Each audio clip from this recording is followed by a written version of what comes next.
Title: The Withdrawal. Earlier that morning, Elijah Brooks walked into Hamilton and Sterling Financial in Midtown Atlanta at precisely 9 a.m. The glass doors opened with a soft hiss as he stepped inside. Sunlight poured through the expansive windows, lighting up the white marble floors that gleamed like a showroom. The low hum of conversation mixed with the clacking of keyboards and ringing phones filled the air. Employees in tailored suits moved briskly behind sleek counters while customers waited patiently in organized lines.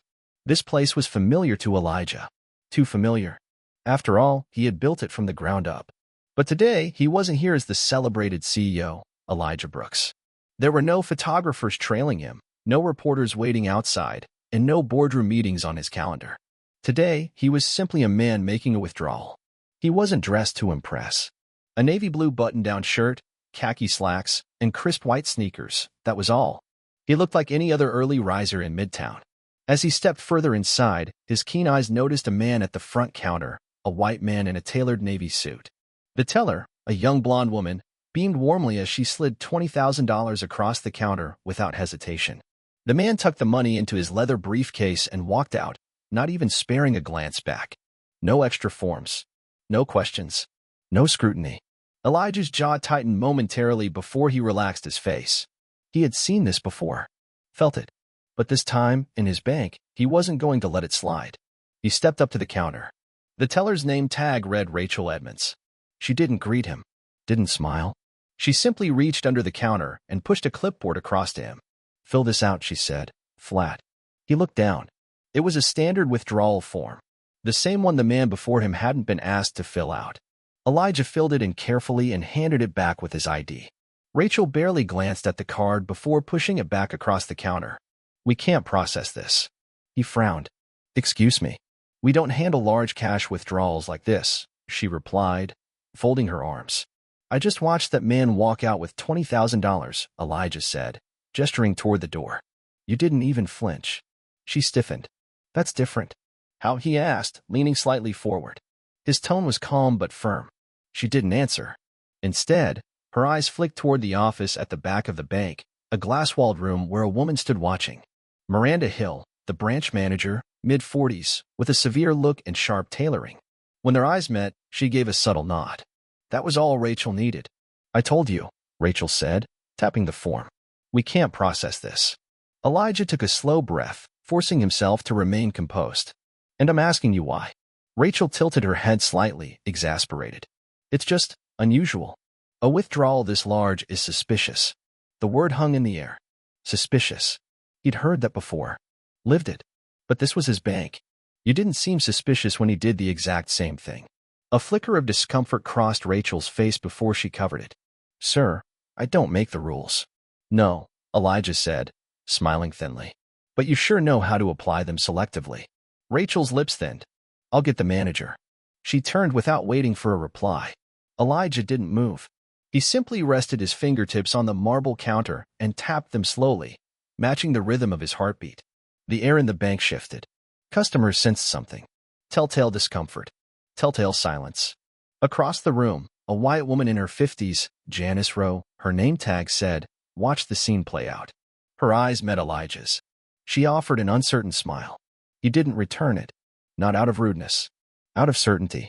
People like Janice noticed, whispered, maybe even sympathized, but rarely intervened. The door to the back office opened. Miranda Hill stepped out, heels clicking against the tile. Rachel followed closely behind, a small, smug smile on her lips. "Good morning," Miranda said, her tone cool and professional. "I understand you're requesting a large withdrawal." "That's right," Elijah replied. "Unfortunately," Miranda continued, "we have certain security protocols." "Security protocols?" Elijah repeated. "Yes," she said, still smiling. "For high-value withdrawals, we take extra precautions to protect both our customers and our staff." "By precautions, you mean questioning me, but not the gentleman before me?" Miranda didn't flinch. "I can't speak to other transactions. In your case, I need to verify the source of the funds." "My paycheck," Elijah said. "Same as every other deposit." "And the amount of your last deposit?" He scoffed. "You've got my account open. Why don't you look it up?" She made a subtle motion. The security guard, Logan Price, straightened from his post and began walking toward the counter. Heavy steps. Stone expression. Elijah didn't budge. "You're treating me like a threat," he said, his voice level. "In a place I helped build." Miranda's expression didn't change. "Can you verify the source of these funds?" "I've banked here for years," Elijah replied. "What about me makes you think I don't belong?" Silence stretched across the bank lobby. Rachel looked uneasy now. Janice Rowe clutched her purse tighter. "I'm going to ask you to leave," Miranda said quietly. Logan stepped beside Elijah. Elijah pulled his phone from his pocket and began recording. "You're refusing my withdrawal," he said clearly, "despite my ID and account information." The previous customer, White, was not questioned. But now, I'm being treated like a criminal. Miranda's jaw clenched. Logan took a step forward. "Step outside," he said. Elijah didn't move. Logan grabbed his arm, hard. Before Elijah could respond, he was yanked backward, his shoulder slamming into the guard's chest before being shoved toward the exit. Gasps echoed through the lobby. His ID card clattered to the pavement as the door slammed behind him. The morning air hit cold and cruel. A shadow fell over him. A man knelt, gently picking up Elijah's ID and brushing it clean. His name was Travis King, early 30s, exhaustion in his eyes. He held the card out to Elijah. Their eyes met. "This place," Travis muttered. "But not today." 3 weeks later, Fulton County Courthouse. The courtroom was packed. Reporters lined the back wall. Cameras banned, but pins scribbling furiously. Word had spread. The CEO of Hamilton and Sterling, wrongfully profiled, had filed a discrimination lawsuit not just against the branch, but against the bank itself. Elijah Brooks versus Hamilton and Sterling Financial Corporation. His attorney, Marcus Hale, rose with calm poise as the judge entered. Dressed in a slate gray suit and sharp navy tie, Marcus was sharp, composed, and lethal with words. "Your Honor," Marcus said, "what happened to Mr. Brooks wasn't just a misjudgment. It was a systemic failure, an everyday injustice disguised as policy." He turned to the jury. They saw a black man in sneakers, not a CEO. They saw a withdrawal, not the founder. They saw a threat, not a human being. The defense counsel shifted uncomfortably.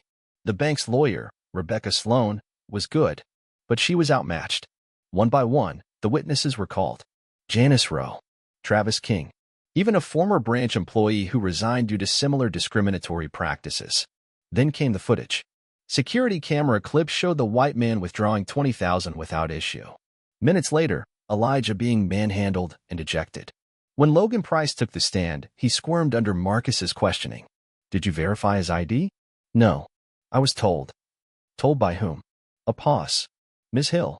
The courtroom stirred. Miranda Hill, sitting at the defense table, blanched. Then Marcus played the audio, Elijah's phone recording. The jury heard every word. The cold dismissal. The scorn. The silence of complicity. By the time Marcus closed his argument, even the judge looked shaken.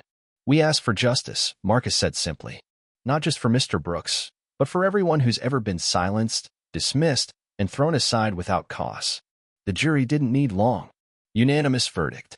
Discrimination. Excessive force. Violation of civil rights. The damages awarded, $25 million.